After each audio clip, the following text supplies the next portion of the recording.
Hey everybody, before we get going, I just need to give a big thank you to Sinnis Motorcycles for lending me these machines to bring you some videos and an honest review, and also a massive thanks to Bikesure for supplying cover to me while I've got these bikes and allowing me to bring the videos to you. Bikesure look to cover individuals, so it doesn't matter if your bike is completely normal or totally crazy, they will be able to supply cover for you. There is a link in the description below where you can get in contact with them. Thank you very much to them for supplying the cover, as I say, and let's get on with the video. Hope you're all doing good out there and welcome to my review of the Sinnis SM-XE Enduro.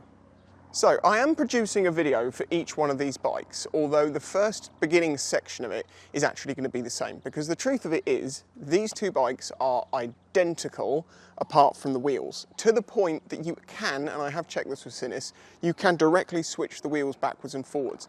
So, should you wish to go for a Supermoto, you could put the Enduro wheels on it, or if you go for an Enduro, you could put the Supermoto wheels on it. If you've been watching videos on my channel over the past week or so, you will have seen that I've taken these out independently on their first rides. I've taken both of them green laning, and I've taken them both to the country roads to really try them in all the different areas that I can.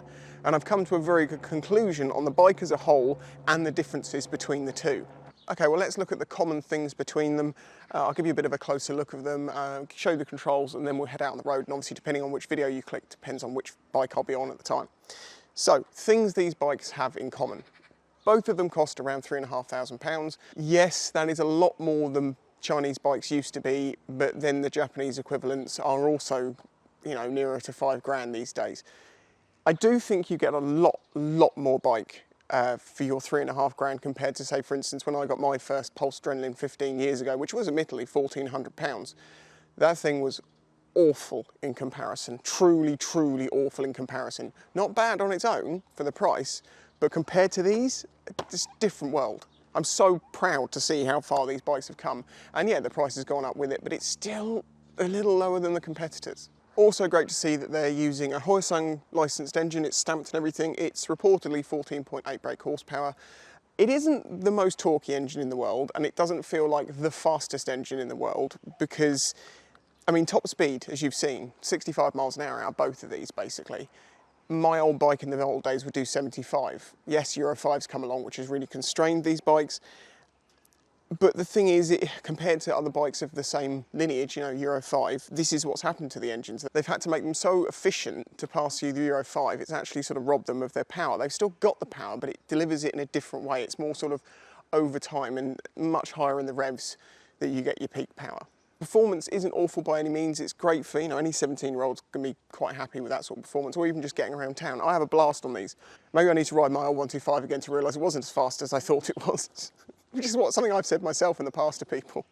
And behind that engine is what appears to be a stainless steel exhaust on both of them, which has got a nice big open end on it, but on the inside of it, it's actually got a little tube, which restricts it a lot. It's very quiet at this bike from this end can. I would change that immediately, and I'd also like to see if I could free up some air intake, because these bikes sound like nothing but induction when you're riding them around. Great little soundtrack to ride to, but it is all induction sound. As I say, this has got a non-removable baffle, so you're going to have to change that end can to do that. I mean, yeah, you're going to have to do it that way. I did notice that the pipes on these, the mid pipes, are getting very coloured. Is it the same on both? Yeah, it is. Very blue and purple throughout. I thought at first maybe they were running a bit lean. I think it actually is just the restrictiveness of these exhaust pipes. It's just getting that heat up inside. These bikes are actually quite tall for 125s. I'm 6'4", and I do think that the XE feels like it's a little higher. I mean, I can do a comparison here, but we're not on flat ground. Oh, it's pretty close, actually. There's not a lot in it. That feels like it's slightly higher up, which would make sense because, you know, it's on a 21-inch front wheel and a 18 rear wheel opposed to 217. So in theory, it has to be higher. And I'll just show you on this bike here. As I say, I'm 6'4". I'm sat on it flat-footed fine, but my leg is straight. And to be honest with you, well, that makes this basically the same height as my DRZ 400 SM, which has been raised. So as I say, they are quite tall. Now you do actually have to be careful with something with these bikes to do with the tallness and the side stand. This bike actually fell over on me. Not with me on it, when I was away from it. I was at a petrol station and the floor wasn't completely flat. When I filled the bike up, that put lots of weight up the top and the steering was turned, I think it was like this way. When I came back to the bike, it had fallen over, and I actually asked them to check the CCTV because I couldn't believe that it had just fallen over on its own. And sure enough, it had. The side stand on these is a little bit too long in my opinion. It should be maybe an inch shorter. So if you buy one of these, you really need to be aware of that fact. So just try and, you know, if you're going to park it so it leans a little bit into the stand, so the floor's a bit tilted that way. It isn't as pronounced on the XE, and I think that's the issue. They made the length for the XE with the bigger wheels and then put it on the SM. Small issue, can be corrected. I mean, if it was me, I'd just chop the side stand, sleeve it and weld it myself, but then that's because I can weld, and obviously most people can't. But that is a good test of drop damage on this bike. It's probably not something I wanted to do, but thanks for Sinnis for being so understanding about it. Okay, so broken brake lever. They've sent me a new one out to replace that. The end of the grip got a little bit, you know, scuffed up. There is a little scratch on the underside of the foot peg and a little dink in the brake lever where the foot peg went into the brake lever. There is a little scuff on the pillion peg. And that's practically it. And this took a hard fall with a full tank, bang, into concrete, well, brick. So I'm actually very impressed by that. Nothing's rattling, nothing's snapped. Not bad build at all. As I say, it's not the test I wanted to do. Continuing on with some other impressive features of these bikes at the price level is they're water cooled, which means when you go green laning, whereas in my old days with air cooled engines, being sat still, you know, trugging up a hill, that bike got hotter and hotter and hotter. This thing just turns its fan on, not a problem. Absolutely fantastic to see that, and that should also make engines last longer because they get cooled better and they don't get the same damage. Your oils not being overheated, etc, etc. It's just better for an engine to run cooler. So it's great to see that. And also, another very impressive thing is these both have independent ABS and not linked brakes.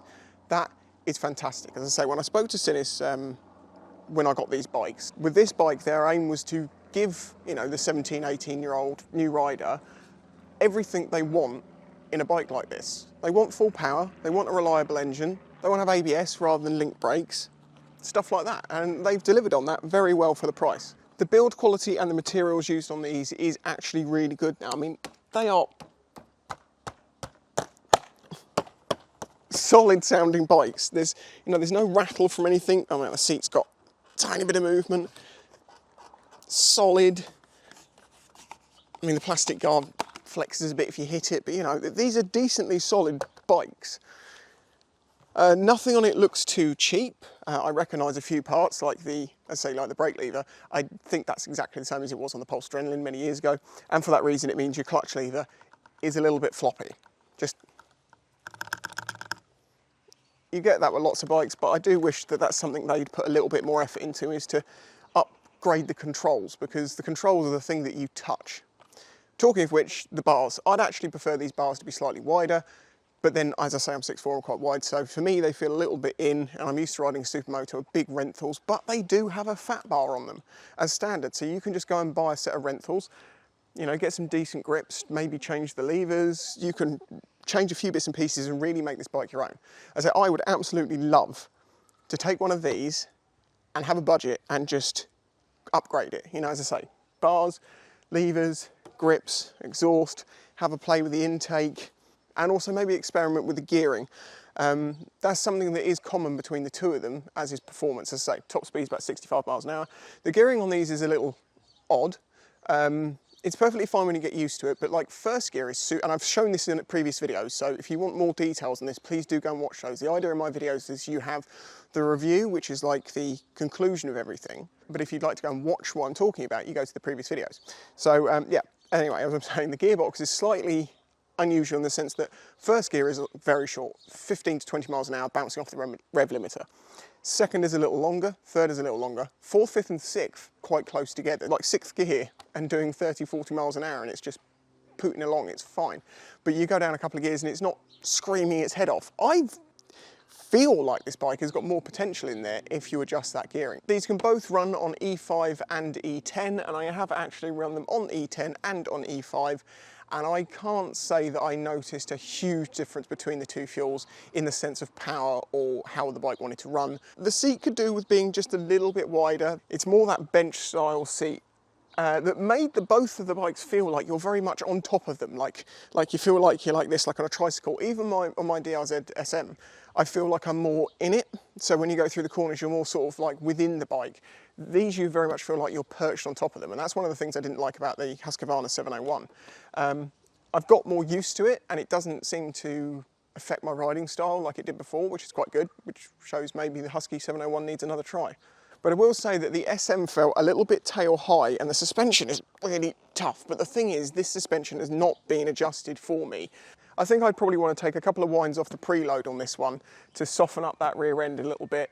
There is also something I've talked about which is common between the two of them, but I'll talk more about on the road because it's to do with the handling, is the fact that both of them feel quite raked out with how far out the forks come.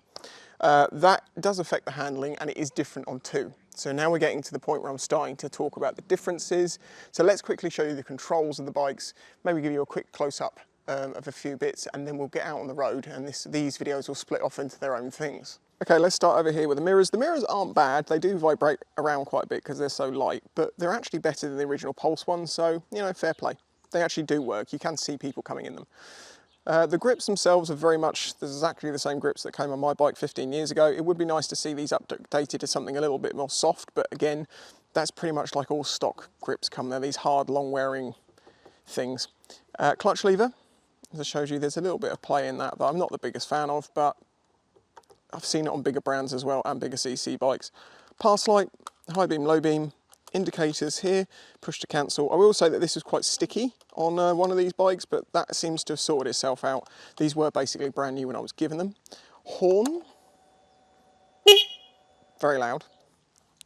Okay, we'll have a look at the display here. We've got the fuel gauge on this side with bars. Yes, it's got a fuel gauge, another big selling point that they didn't have in the past. Speed is in the middle, revs go across the top. Time, you got what gear you're in, 0 represents neutral. There is a couple of mode buttons, so you can see trip and average. Average what? Is that average speed? Lap times? This has lap times? I didn't know all that. That has to be average speed, I'm guessing. Sorry, didn't know that. And obviously, as I say, the controls are absolutely identical on the XE. Show you the start up. You also have lights on the outside, such as your neutral light here, your indicator light here, and then you've got an engine warning light and an ABS warning light. The ABS warning light is on this one because the fuse is still not in it because I was using it off-road. Yes, you can disable the ABS on this by removing a fuse. Don't do that unless you know what you're doing, and you're only really going to want to be doing that off-road. I'll just show you the exhaust if I can. You see it's a very small tube within there. That's not removable, unfortunately. There you go, there is that stamped engine. Give you a bit of a close-up. This is the injection system. It is still cable driven.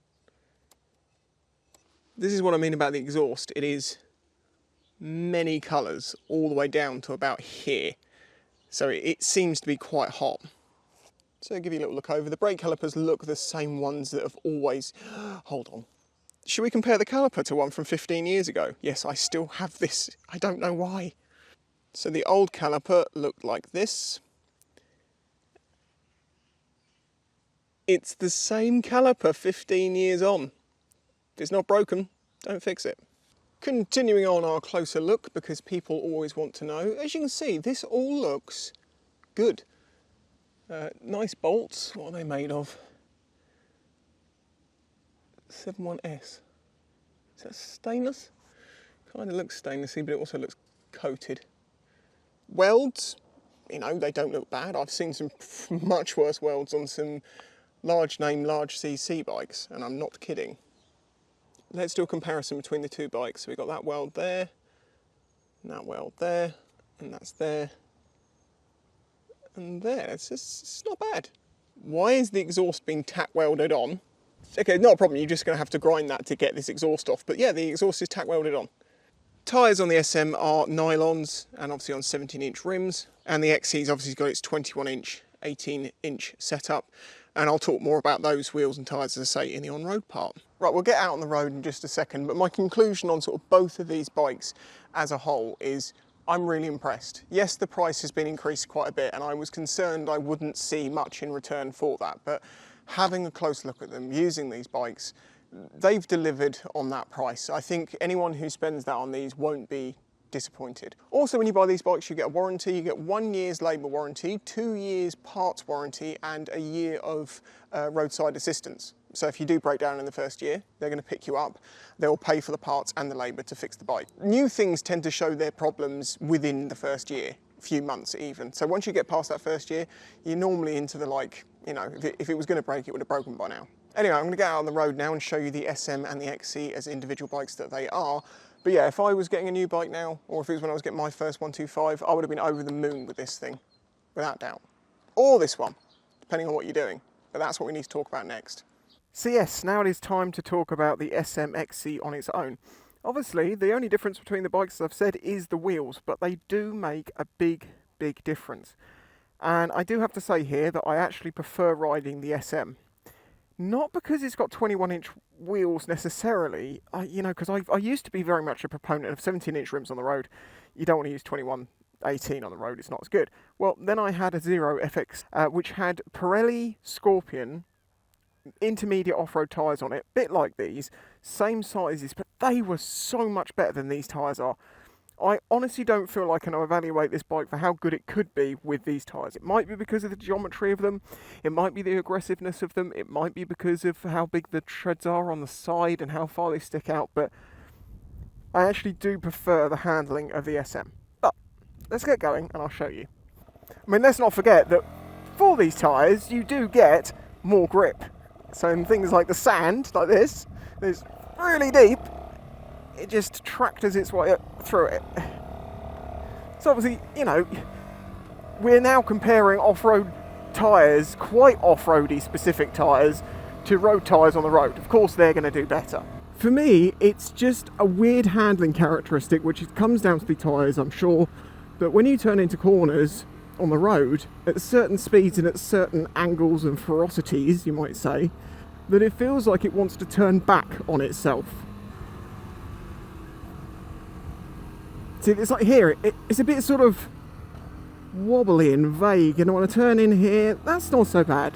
But there's this point when you're on the edge of the tyre and it just sort of kind of wobbles. So I'm in fourth gear here, 28 miles an hour, 30 miles an hour, doing 6,000 RPM, so it's quite low in the range. And I can still wind it open up to 40 quite quickly, put it into sixth, and it is super comfy at these sorts of speeds. But that's what I mean, sixth gear shouldn't really be a comfortable 40 miles an hour. It seems to be losing out on the top end maybe because of the way. Well, then that would make the top gears quite short, doesn't it? As I mean, it's more about the jumps between them. Don't get the feeling this bike is rubbish and the gearbox is awful. I just have to, if something stands out to me, I have to talk about it. As I say, there's no point just saying, oh, it's great. It's not going to ruin your experience, you'll get used to it. I have had an absolute blast on these bikes. The first gear is fantastic for off-road because it can just pull itself up anything pretty much. Just make sure I've got a clear road behind me because I want to do a brake test like I did with the other bike. Okay, I have no ABS on this bike currently, so I'm going to do my best not to lock it up. Okay, could have gone a bit harder. Let's try that again, make sure I've still got a clear road. Okay, let's quickly try that again. Okay, locked up the rear. The ABS makes it a lot easier, and obviously on a knobbly tyre you don't have the same traction. See, this bit feels fine. Maybe the tyres just need to wear in a bit. Maybe that's what it is. They are brand new tyres. I hadn't even thought of that until right now at this exact moment. Maybe they will improve as they get worn in, but there is definitely a moment there that I kind of was like, it's well, actually it even shows here, it's this sort of grippy, squidgy wobbliness. Now with the raked out forks, as I've mentioned, and the 21-inch wheel and this tyre, it does exacerbate that sort of holding the front wheel hard ahead feeling. I'm really starting to think now that these tyres have improved a little bit, and maybe it is because they're getting worn in. It's the only problem with having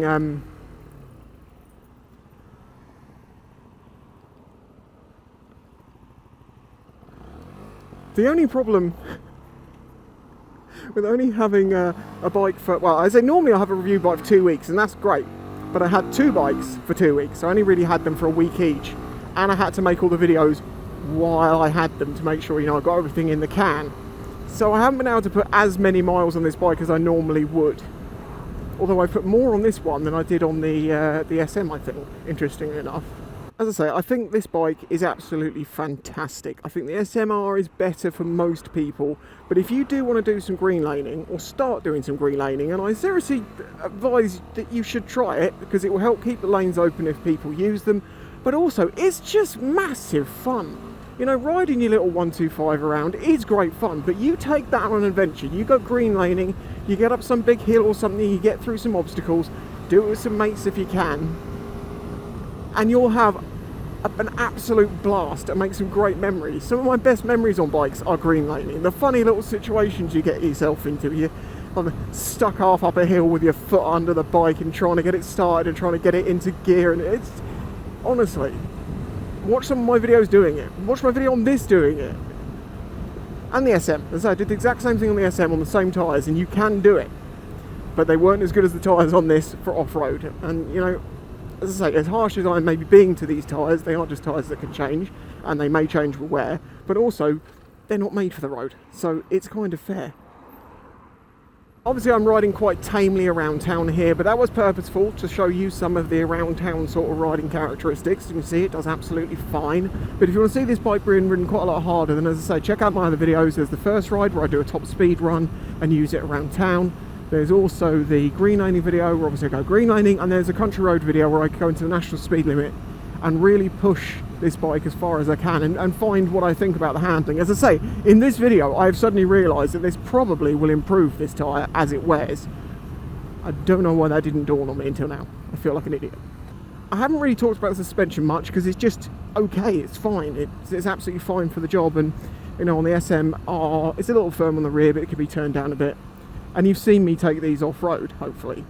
However, I will say that it's, for this bike for off-road, it's not bad, but it is quite firm. There isn't any adjustments to it, I don't believe. Let me just double check that fact.